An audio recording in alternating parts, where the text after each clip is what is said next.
안녕하세요. 오늘은 보험업계에서 생성형 AI를 진짜 어떻게 쓰고 있는지 한번 제대로 파헤쳐 보려고 합니다. 뜬구름 잡는 얘기 말고요. 진짜 현장에서 통하는 사례들, 그리고 어떻게 하면 책임감 있게 쓸 수 있는지 그런 전략들까지 깊숙이 들여다 볼게요. 보통 AI 얘기하면 기술부터 꺼내잖아요. 근데 저희는 좀 다르게 이걸 왜 쓰는가 하는 목적에서부터 시작해 볼까 합니다. 지금 보시는 이 문구가 바로 그런 건데요. 보험이라는 분야에서 왜 이런 가치들이 중요한지 아주 강력한 개인적인 이야기에서 나온 말이거든요. 자, 그럼 본격적으로 프레임워크를 보기 전에요. 먼저 짚고 넘어가야 할 게 있어요. 바로 책임감 있는 관리라는 철학적 기반입니다. 여기서부터 시작하는 게 정말 중요해요. 앨런 튜링이 남긴 이 말이 딱 우리가 가야 할 방향을 보여주는 것 같아요. AI라는 게 아직 완성된 게 아니잖아요. 계속해서 발전하는 여정이니까 아주 신중하고 공정한 가이드라인이 필요하다는 거죠. 자, 그럼 보험사가 이 AI 여정을 간다고 하면 그 모습이 어떨까요? 이걸 크게 네 단계로 나눠볼 수 있어요. 뒤로 갈수록 점점 더 복잡해지는 그런 단계들이죠. 제일 쉬운 첫 단계는 프롬프트 엔지니어링이에요. 우리 챗GPT 쓸 때 질문을 좀 더 잘 다듬는 거. 바로 그거죠. 그리고 두 번째는 컨텍스트 엔지니어링, 세 번째는 미세 조정. 마지막으로 가장 어려운 네 번째 단계가 바로 모델을 아예 처음부터 학습시키는 사전 학습입니다. 보통 AI를 도입한다고 하면 이런 경로를 따라가게 되는 거죠. 그런데 사실 대부분의 보험사에게 진짜 중요한 그야말로 스위트 스팟은 어딜까요? 프롬프트만 살짝 바꾸는 것도 아니고 그렇다고 모델을 아예 처음부터 만드는 것도 아니에요. 바로 그 중간에 있는 컨텍스트 엔지니어링과 미세 조정 단계입니다. 왜냐하면 바로 여기서 우리 회사 많이 가진 그 보험 산업의 전문 지식이 빛을 발하면서 진짜 경쟁력이 되거든요. 이 그래프를 한번 보세요.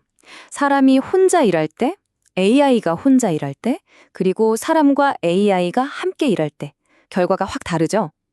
여기서 우리가 노려야 할 목표가 분명해져요. 그냥 사람이 하던 일을 AI한테 넘기는 수준이 아니라는 겁니다. 인간의 그 섬세한 판단력하고 AI의 엄청난 속도를 합쳐서 아예 전에는 없던 새로운 능력을 만들어내는 거. 이게 진짜 시너지죠. 좋습니다. 그럼 이론은 이쯤 하고 이게 실제 현장에서는 어떻게 돌아가는지 구체적인 사례 두 가지를 보면서 한번 얘기해 볼게요. 첫 번째 사례는 전문가들을 위한 AI 챗봇을 만든 이야기입니다. 이게 그냥 단순한 챗봇이 아니고요. 법률이나 보험 계리, 또 상품 인허가 같이 아주 복잡하고 전문적인 질문에 답해주는 그런 챗봇이었어요.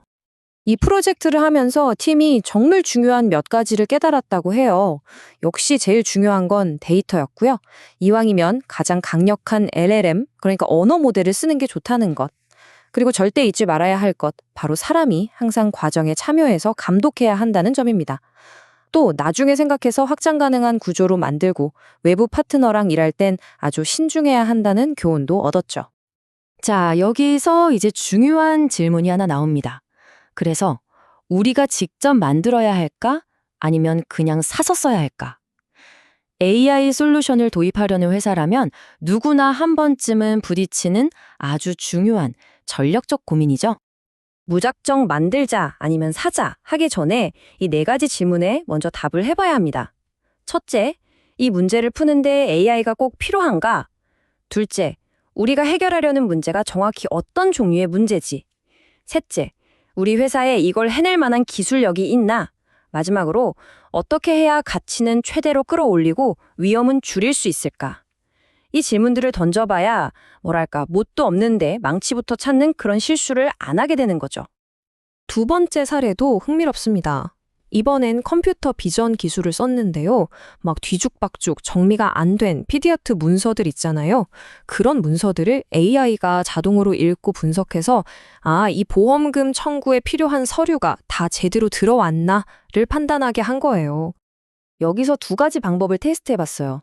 하나는 이미 다 만들어진 범용 모델을 그냥 가져다 쓰는 거고, 다른 하나는 좀 더 작고 전문화된 모델을 우리 데이터에 맞게 미세 조정해서 쓰는 거였죠. 결과는 어땠을까요? 역시나 비용과 통제력 사이에 명확한 트레이드오프가 있었습니다. 돈을 아끼면 정확도가 좀 떨어지고 돈과 시간을 들이면 우리가 원하는 대로 더 정교하게 만들 수 있는 거죠. 자, 이렇게 AI라는 강력한 도구를 어떻게 활용할지 봤는데요. 근데 도구가 아무리 좋아도 이걸 믿고 쓸 수 없다면 아무 소용 없겠죠. 어떻게 하면 이 AI 시스템을 신뢰할 수 있고 효과적이면서 또 법적인 문제도 없게 만들 수 있을까요? 신뢰할 수 있는 AI를 만들려면 기본적으로 이 5가지 원칙을 지켜야 합니다. 첫째, 공정하고 윤리적이어야 하고요. 둘째, 문제가 생겼을 때 누가 책임질지 명확해야 합니다. 셋째, 투명해야 하고요. 넷째, 안전하고 보안에 강하고 견고해야 합니다. 마지막으로 당연히 기존법을 잘 지켜야겠죠.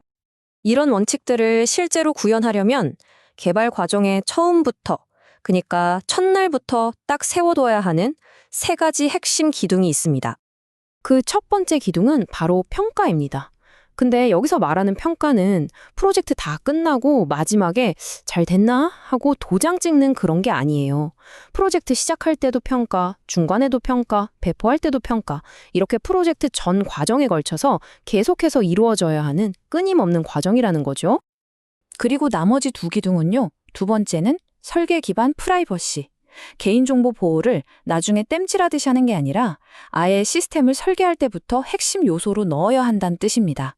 그리고 3번째 기둥은 인간 참여 책임성인데요. 결국 최종적인 책임은 기계가 아니라 사람이 져야 한다는 겁니다. 네, 바로 이겁니다. 이게 정말 중요한 핵심이에요. AI가 아무리 강력하고 똑똑해져도 그 기술이 사람이나 우리 회사가 져야 할 책임의 무게를 덜어주는 건 절대 아니라는 사실, 이걸 꼭 기억해야 합니다. AI 시스템의 위험 수준은 크게 2가지로 나눠볼 수 있어요. 하나는 그냥 내부 업무를 도와주는 상대적으로 저위험 시스템이고요. 다른 하나는 고객에게 직접적인 영향을 주거나 아주 중요한 결정을 내리는 고위험 시스템입니다. 자, 그럼 여기서 마지막으로 정말 중요한 질문이 하나 생깁니다. 그럼 비교적 안전해 보이는 이런 저위험 AI를 쓸 때 가장 좋은 방법, 그러니까 모범 사례는 뭘까요? 답은 의외로 간단합니다. 고위험 시스템에 적용해야 하는 그 엄격한 의무사항들 있죠? 바로 그걸 저위험 시스템을 위한 모범 사례로 삼아야 한다는 겁니다.